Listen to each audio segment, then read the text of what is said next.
ശാസ്ത്രലോകമേറെ ആകാംക്ഷയോടെ കാത്തിരിക്കുന്ന അപൂർവ പ്രതിഭാസമായ ഈ വർഷത്തെ അവസാന സൂര്യഗ്രഹണം ഒക്ടോബർ 2 ഇന്ന് നടക്കാൻ ഇനി മണിക്കൂറുകൾ മാത്രമാണ്. ഈ ദിവസം പിതൃ അമാവാസി കൂടിയാണ്. ഇന്നത്തെ ഈ സൂര്യഗ്രഹണത്തിനൊരു പ്രത്യേകതയുണ്ട്. അതായത് റിംഗ് ഓഫ് ഫയർ എക്ലിപ്സ് എന്നാണ് ഇതിനെ പറയുന്നത്. അതായത് ചന്ദ്രൻ സൂര്യനെ പൂർണ്ണമായും മറയ്ക്കുന്ന ഒരു സമ്പൂർണ്ണ സൂര്യഗ്രഹണത്തിൽ നിന്നും വ്യത്യസ്തമായി ഒരു വലിയ ഗ്രഹണം ചന്ദ്രൻ്റെ സീ ലൗറ്റിന് ചുറ്റും സൂര്യപ്രകാശത്തിൻ്റെ ഒരു ശോഭയുള്ള വളയമായി തന്നെ ദൃശ്യമാകും.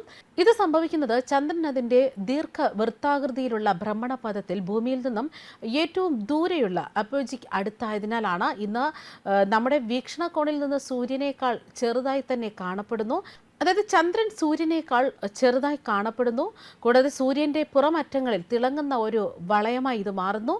ആകാശത്ത് ഒരു അഗ്നിവലയത്തിൻ്റെ രൂപമാണ് ഇത് സൃഷ്ടിക്കുക. ഈ സംഭവത്തിൽ സൂര്യൻ്റെ മധ്യഭാഗം തടയുകയും പക്ഷേ പുറം വരമ്പ് ദൃശ്യമായി തന്നെ കാണും. സൂര്യൻ പൂർണ്ണമായും മറഞ്ഞിരിക്കുന്ന ഒരു സമ്പൂർണ്ണ സൂര്യഗ്രഹണത്തിൽ നിന്ന് വ്യത്യസ്തമായി ഗ്രഹണത്തിലുടനീളം സൂര്യപ്രകാശം കാണാൻ അഗ്നിവലയം അനുവദിക്കുന്നു. എന്നിരുന്നാലും അത് സുരക്ഷിതമായി കാണാൻ ശരിയായ നേത്ര സംരക്ഷണം ഉപയോഗിക്കുന്നത് ഇപ്പോഴും പ്രധാനമാണ്. കൂടാതെ ഈ വർഷത്തെ അവസാന സൂര്യഗ്രഹണമാണിത്.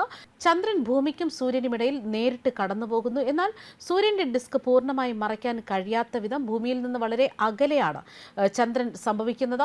അന്താരാഷ്ട്ര സമയക്രമം 3:42 തെക്കൻ പസഫിക് സമുദ്രത്തിൽ ഗ്രഹണം ആരംഭിക്കും. വലയത്തിന്റെ പാത ആദ്യം തെക്കൻ ചിലിയിൽ അന്താരാഷ്ട്ര സമയക്രമം 4:50 കരയിൽ പതിക്കും. അർജന്റീനയ്ക്ക് മുകളിൽ അന്താരാഷ്ട്ര സമയക്രമം അനുസരിച്ച് 6:45 പരമാവധി ഗ്രഹണം സംഭവിക്കും. അവിടെ ഭാഗ്യനിരീക്ഷകർ ചന്ദ്രൻ സൂര്യന്റെ ഡിസ്കിനുള്ളിൽ പൂർണ്ണമായും കേന്ദ്രീകരിക്കുന്നതിന് സാക്ഷ്യം വഹിക്കും. ഇത് ഫെയർ ഇഫക്റ്റിന്റെ വൃതിരഹിതമായ വലയം സൃഷ്ടിക്കുന്നു. അഗ്നിവലയം ദൃശ്യമാകുന്ന വാർഷിക പാത താരതമ്യേന ഇടുങ്ങിയതാണ്. അതിന്റെ പരമാവധി വീതി ഏകദേശം 265 കിലോമീറ്ററാണ്. ഇത് തെക്കൻ ചിലിയുടെയും അർജന്റീനയുടെയും ഭാഗങ്ങളിൽ രാത്രി 8:39 തെക്കൻ അറ്റ്ലാന്റിക് സമുദ്രത്തിൽ അവസാനിക്കും. ഭാഗികമായി ഗ്രഹണം കാണുന്ന ആദ്യ സ്ഥലം മുതൽ അവസാനം വരെയുള്ള മുഴുവൻ ഇവന്റും ഏകദേശം 6 മണിക്കൂർ നീണ്ടു നിൽക്കും.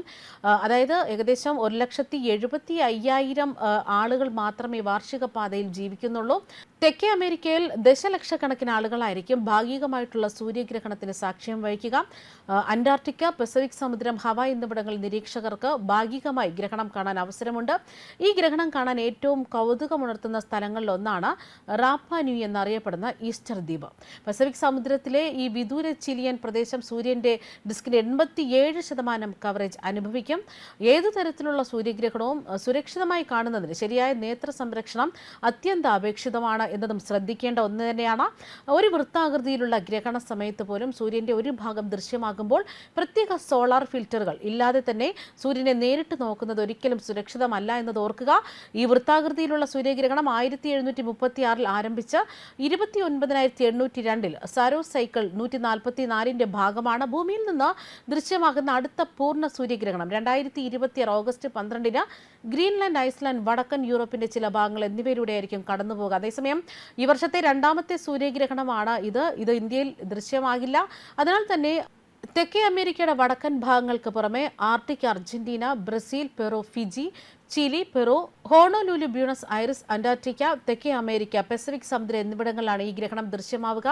അതേസമയം സൂര്യഗ്രഹണം കൂടുതൽ സമയമൊന്നും സംഭവിക്കില്ല. കാരണം സൂര്യനും ചന്ദ്രനും ഭൂമിയും ആ ക്രമത്തിൽ പൂർണ്ണമായും യോജിക്കപ്പെടുമ്പോഴാണ് സൂര്യഗ്രഹണം സംഭവിക്കുന്നത്. ഗ്രഹം സൂര്യനെ ചുറ്റുന്ന അതേ ഗ്രഹത്തിൽ തന്നെ ചന്ദ്രൻ ഭൂമിയെ ചുറ്റുകയാണെങ്കിൽ ഒരു മാസത്തിൽ ഏകദേശം 10 തവണ ഒരു ഗ്രഹണം സംഭവിക്കും. പക്ഷെ അങ്ങനെയല്ല.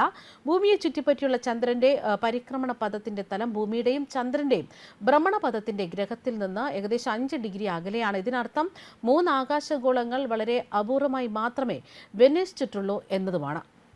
ന്യൂസ് ഡെസ്ക് കർമ്മ ന്യൂസ്.